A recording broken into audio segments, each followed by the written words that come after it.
Guys, good morning, welcome back to Linda Din channel.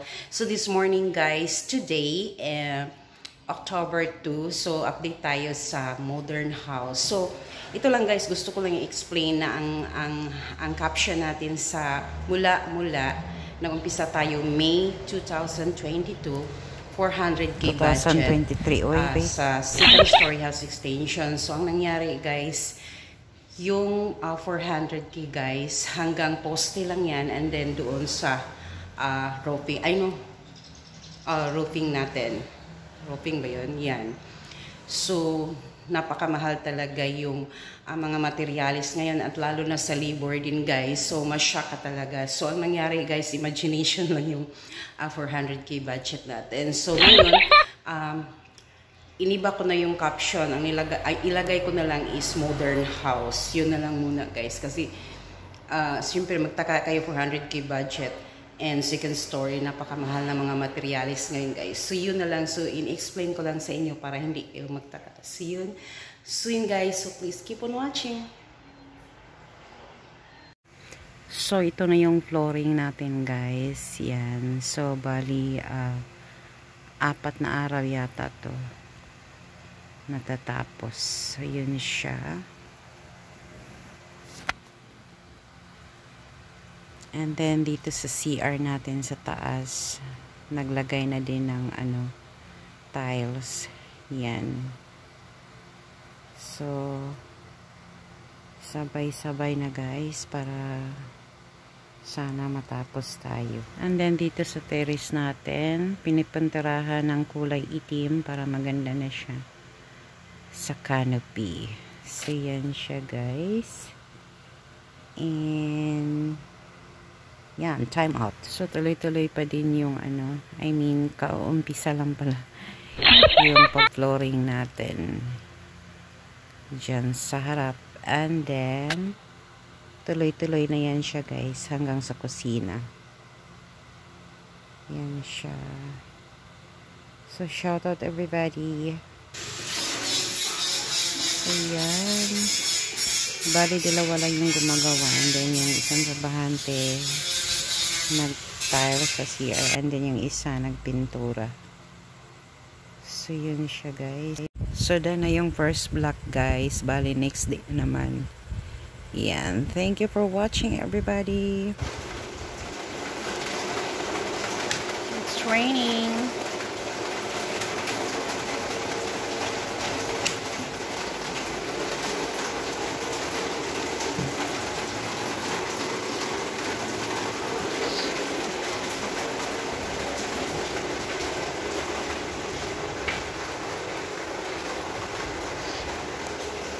Hugaw man yung pagkaula po doon.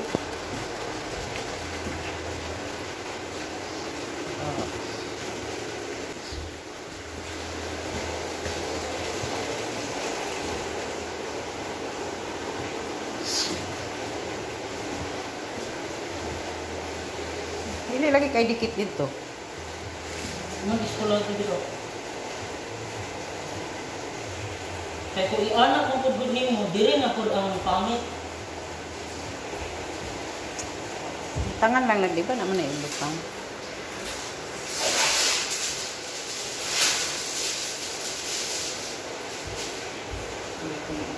So, last day na nila sa flooring guys. Yan.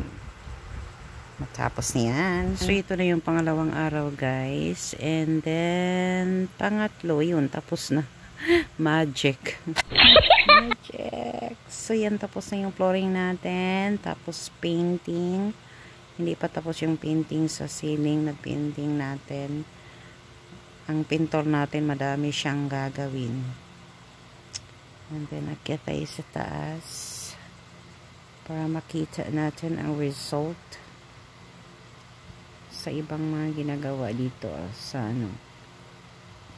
bali dito guys, pang ilang araw na niya, ewan ko, tagal-tagal. So, yun. Bali, dalawa na, yung isa naglagay sa inodoro. Sini-check yata niya. So, sa trabahante talaga guys, depende lang talaga kung gustuhin mong tapusin yung trabaho mo or idandahan mo dahil arawan. So, depende lang talaga kasi may iba ding mga trabahante talaga na dedicated sila sa trabaho nila para hindi sila mawala ng trabaho. Yung iba naman, wala. Pag-arawan, gusto nila, hinaan yung trabaho nila, ganyan. So, wala tayong magagawa. Yung iba naman, okay sa kanila, basta kung ano yung trabaho na gusto nilang gawin, ginagawa talaga nila. So, done na dito sa terrace natin. Meron tayong canopy. Yan. May isa tayong trabahante dito na nanonood lang. So, yun siya guys. So, bali dito sa ano, kakakunin ko muna. Kalat yung ano guys.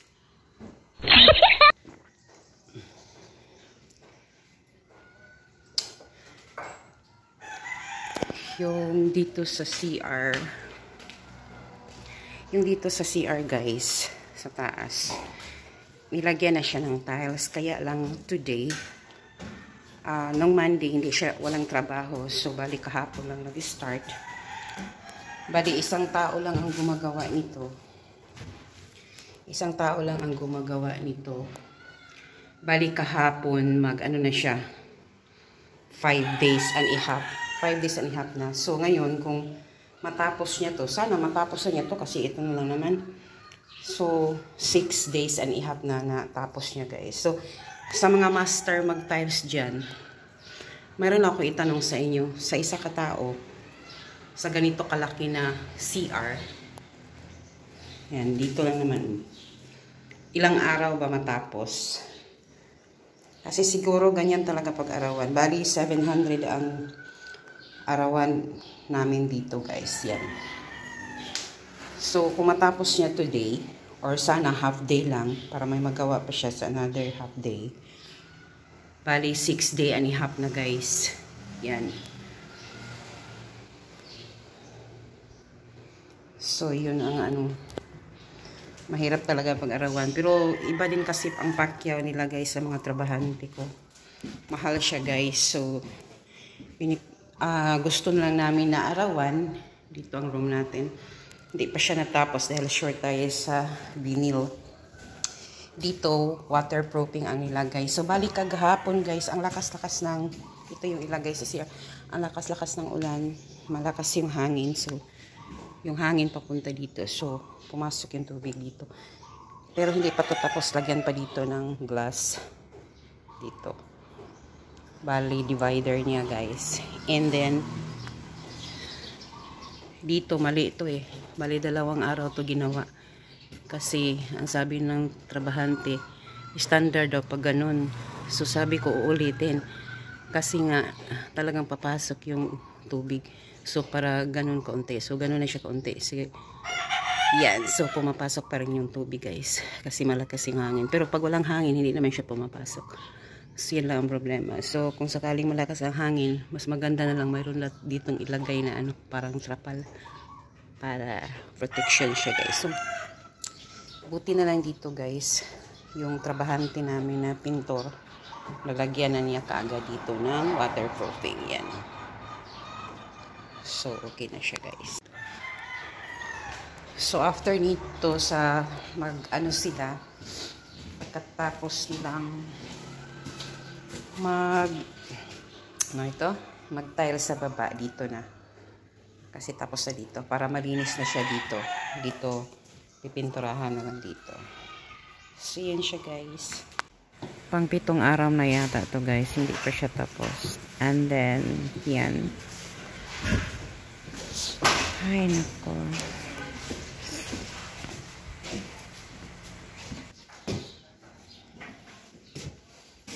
Baga na na. Ay, diri po dahil na. Yapin na na.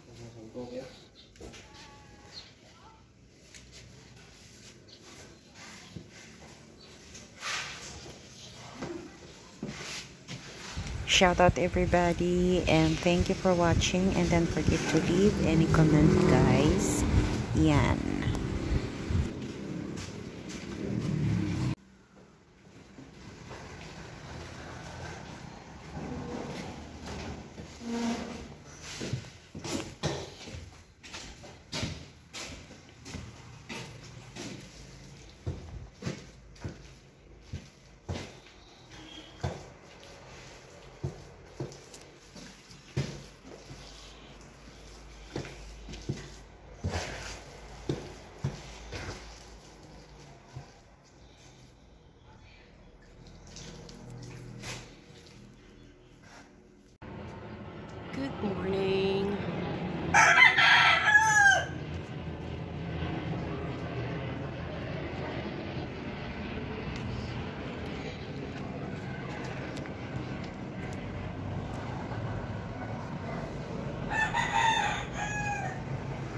So, ito na yung hitsura sa bahay guys, sa likuran. Pero, malaki pang space dito. Kaya, dito namin nilagay yung terrace. Yan.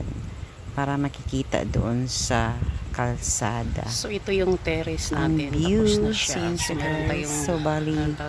2 araw ginagawa Canopy. yung canopy guys. Kasi, inuulit na siya.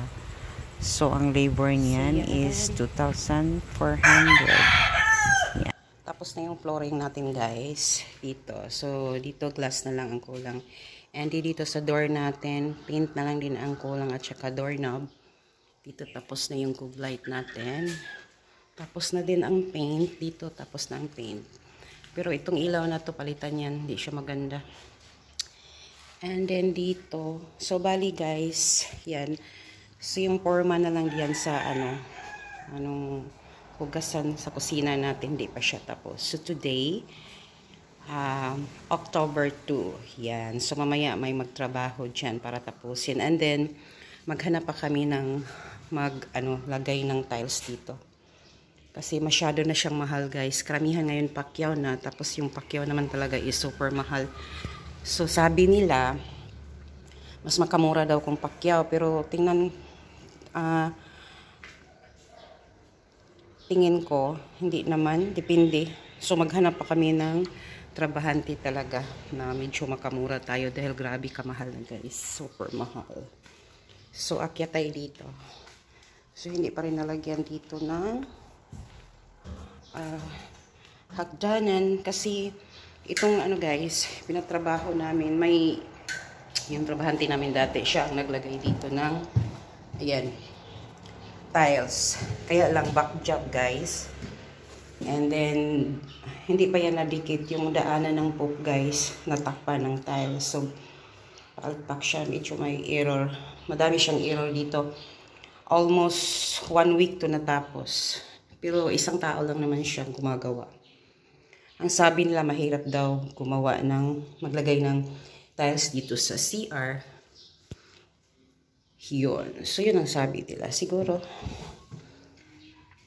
So, naghanap kami ng ibang trabahante para maglagay doon sa baba na CR ng tiles and then doon sa sala. So, dito linisan na. Dito, Bollywood tong door na to. Ilagay na yan siya. Ngayon, yan. Tinanggal yan guys galing sa luma na bahay kasi sayang naman. So, itong gagamitin dito sa unang kwarto. And then sa pangalawang kwarto guys, glass ang gagamitin namin na door hanggang sa pangatlo. So dito kami na lang maglinis kasi wala na kaming budget guys dito sa trabahante na maglinis dyan. So ito yung dalawang set ito sa dalawang CR. Yan, Philippine standard. So dito yung terrace natin. So bali dito lagyan to ng pinto na glass and then doon. So, ito yung cute na chandelier. So, yun siya, guys. Wala na may sounds ni ko. Kanta-kanta na si Billy. Billy. Ay, dito na. Wow, ito. Yan. Ang uban kayo mga kuan-kuan lang. Kanagay sa uban ko lang ilang gamito no. Bangagan lang gapo gid nga no okay klakuan kaayo. Nice kaayo bitaw no. Nice kaayo limpyo kaayo. Nailigid naidulaan bata. Gapo no. Ora gapatulog og bata. Unsa Adrian gapatulog kag bata? Andre gapatulog og bata. Ako ang final coat na.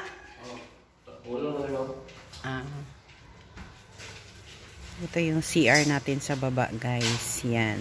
Ilagyan na ng computing. Yeah, tapos na yung doorknob natin guys. Yan. Maganda siya. So yan. That's it. Yun na lang muna ang update natin for today guys, and mamaya mayroon pang magtrabaho, and then bukas guys walang trabaho dahil pupunta ako sa durianan. So bali yung durian natin doon last 2 months nagpunta tayo doon para maglinis, and then tumatawag kahapon yung yung nagbantay na dapat i-harvest na daw yung medyo may bunga doon. So bukas, wala tayong trabaho para mag-harvest tayo ng durian. So yun guys, abangan ninyo yan dahil magbablog tayo doon. I-share ko sa inyo yung mga blessings natin kahit maliit na bagay lang. Yan, para magkaroon din ng inspirasyon sa mga OFW na nagtatrabaho sa abroad para mag-invest din kayo guys. Yan, magtiwala lang kayo kung gusto nyo mag-invest. Yan, napakahalaga yan guys na kahit maliit na kita ninyo, i-share ninyo sa investment yung kalahati. Yan, para pag uwi ninyo dito sa Pilipinas, mayroon kayong maasahan. That's it. Yun, di ba? Sinsya guys. And today, thank you so much for watching and don't forget to click like, share, and subscribe my channel, and don't forget to leave any comment so that I can visit your channel also. Have a good day. God bless everyone. Bye-bye.